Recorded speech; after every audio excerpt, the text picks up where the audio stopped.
Mateus capítulo 22. Aqui o comportamento da nação quanto ao convite da graça é, por sua vez, apresentado. A parábola é, portanto, uma semelhança do reino dos céus. Deus quer honrar o seu Filho celebrando as suas bodas. Em primeiro lugar, os judeus, já convidados, são chamados para a festa. Eles não querem vir a ela. Isto foi feito durante a vida de Cristo. Depois, estando tudo preparado, Deus envia de novo os seus mensageiros para os induzirem a vir.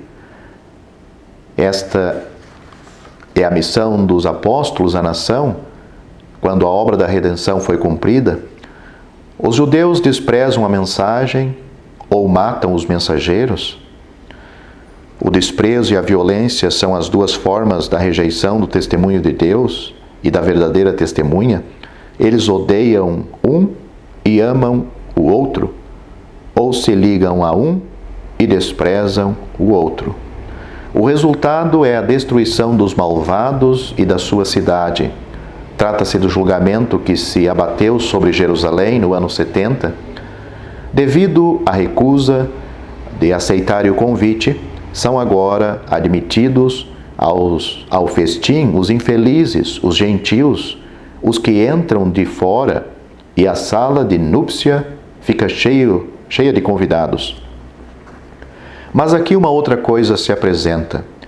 Encontramos, é verdade, o julgamento de Jerusalém nesta parábola, mas, como é uma semelhança do reino, temos nela também o julgamento do que se encontra dentro do reino.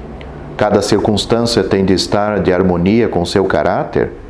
Ora, para uma festa nupcial é preciso um vestido de núpcias.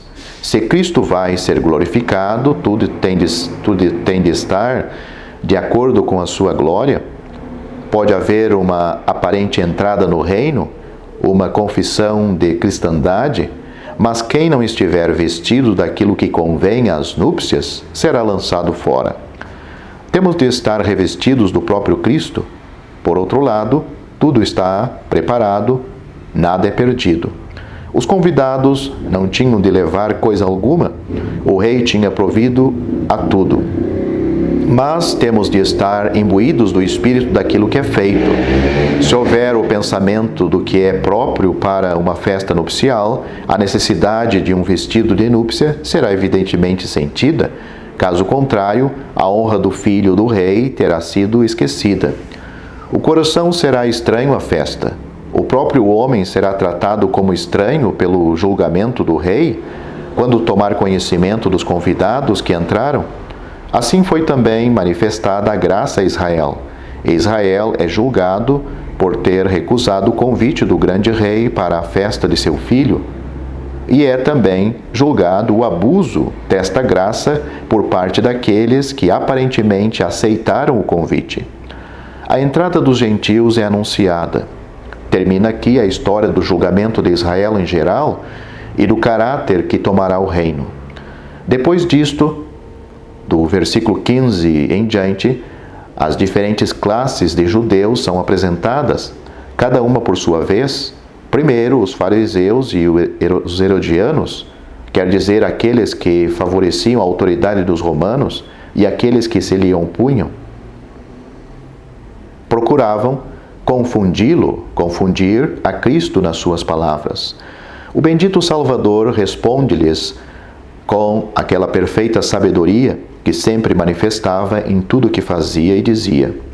Da parte deles, aquilo não era senão pura maldade, manifestando uma ausência total de consciência. O seu próprio pecado os tinha colocado sobre o jugo romano, posição contrária, com efeito, àquela que deveria ser a do povo de Deus na terra. Assim, e aparentemente, Cristo tinha de se tornar alvo da suspeita das autoridades, ou então renunciar à pretensão de ser o Messias e, por consequência, o libertador. Mas quem havia dado lugar a este dilema? Não era o fruto dos próprios pecados deles? O Senhor mostra-lhes que eles próprios tinham aceitado o jugo. O dinheiro comportava a marca do fato. que dessem, portanto, o dinheiro a quem ele pertencia, e que desse também o que eles não faziam a Deus o que era de Deus. O Senhor deixa-os sobre o jugo que eram obrigados a confessar que haviam aceitado. Lembra-lhes os direitos de Deus, os quais eles tinham esquecido. Tal deveria ter sido o Estado de Israel, segundo o estabelecimento do poder em Nabucodonosor, uma videira muito larga, de pouca altura. Ezequiel, capítulo 17, versículo 6. Vem a seguir os saduceus, a sua presença, e interrogam-no a respeito da ressurreição, pensando provar o seu absurdo. Ora, do mesmo modo como o estado da nação havia sido posto em evidência na conversa de Jesus com os fariseus, também a incredulidade dos saduceus é aqui demonstrada. Os saduceus pensavam apenas nas coisas deste mundo, querendo negar a existência de um outro mundo. Mas, por mais que fosse o estado de degradação e de sujeição em que o povo tinha caído, o Deus de Abraão, de Isaque e de Jacó não mudava. As promessas feitas aos pais permaneciam inalteráveis, e os pais estavam vivos para delas gozarem mais tarde. Era a palavra e o poder de Deus que estavam em questão. O Senhor mantinha-os com poder e evidência. Os saduceus são reduzidos ao silêncio. Os doutores da lei, surpreendidos com a sua resposta, fazem uma pergunta que dá oportunidade ao Senhor para extrair do conteúdo da lei o que, aos olhos de Deus, é a sua essência, apresentando assim a sua perfeição, e o que, seja qual for o meio por que possa ser alcançada, faz a felicidade dos que andam nela. Apenas a graça se eleva mais alto. Terminam aqui as interrogações deles. Tudo está julgado e posto à luz a respeito da posição do povo e das seitas de Israel. E o Senhor tem posto diante deles os perfeitos pensamentos de Deus a seu respeito, quer acerca do estado espiritual do povo, quer das suas promessas ou da substância da lei. Era agora a vez de Jesus levantar uma questão para fazer sobressair a sua própria posição. Propõe aos fariseus conciliarem o título de filho de Davi com o de Senhor, que o próprio Davi lhe dera, e isto em relação com a ascensão desse mesmo Cristo para se assentar à destra de Deus até que os seus inimigos sejam postos por escabelo de seus pés, e ele estabeleça o seu trono em Sião. Ora, esta era a chave da posição de Cristo nesse momento. Incapazes de lhe responder, ninguém mais ousa fazer-lhe perguntas. Com efeito, se os judeus tinham podido compreender este Salmo 110, também tinham compreendido todos os desígnios de Deus acerca de seu filho no momento em que iam rejeitá-lo. Isto terminava necessariamente estas conversas, mostrando a verdadeira posição de Cristo, que, embora o filho de Davi, tem de subir ao céu para receber o reino, e enquanto espera por ele, fica sentado à direita de Deus de acordo com os direitos da sua gloriosa pessoa, Senhor de Davi, do mesmo modo que filho de Davi. Existe um outro ponto interessante que deve acentuar aqui. Nestas conversas e discussões e discursos com as diferentes classes dos judeus, o Senhor revela o estado espiritual deles a respeito das suas relações com Deus e, em seguida, a posição que ele próprio tomou.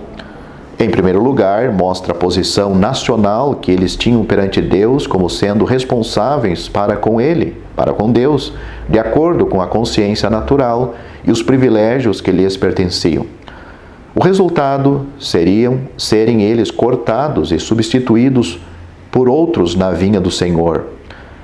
Capítulo 21, versículos 28 a 46. Em seguida, o Senhor expõe a condição deles em relação com a graça do reino, assim com a introdução dos pecadores gentios, também aqui o resultado é serem cortados e a cidade destruída. Desde o versículo 28 do capítulo 21 até o fim, encontramos a responsabilidade da nação considerada como gozando dos seus antigos privilégios, segundo os quais ela devia ter produzido fruto. Não o tendo feito, um outro povo a substitui. Mas não é isso a causa do julgamento que se executava contra Jerusalém, devendo ainda exercer-se de maneira mais terrível, que levará à destruição da cidade. A morte de Jesus, o último daqueles que tinham sido enviados para buscarem fruto, acarreta o julgamento sobre esses assassinos. Mateus capítulo 21, versículos 31 a 41. A destruição de Jerusalém é a consequência da rejeição do testemunho ao reino, testemunho enviado para os chamar em graça. Trata-se do início do julgamento sobre os vinhateiros, os escribas, os principais sacerdotes e os chefes do povo. O julgamento executado por causa da rejeição do testemunho vai mais longe. Versículo 7. Uns desprezam a mensagem, os outros maltratam os mensageiros. Sendo a graça assim rejeitada, a cidade é queimada e os seus habitantes são cortados. Comparar o capítulo 23, versículo 36, e ver a profecia histórica em Lucas capítulo 21, essa distinção é mantida em cada um dos três evangelhos.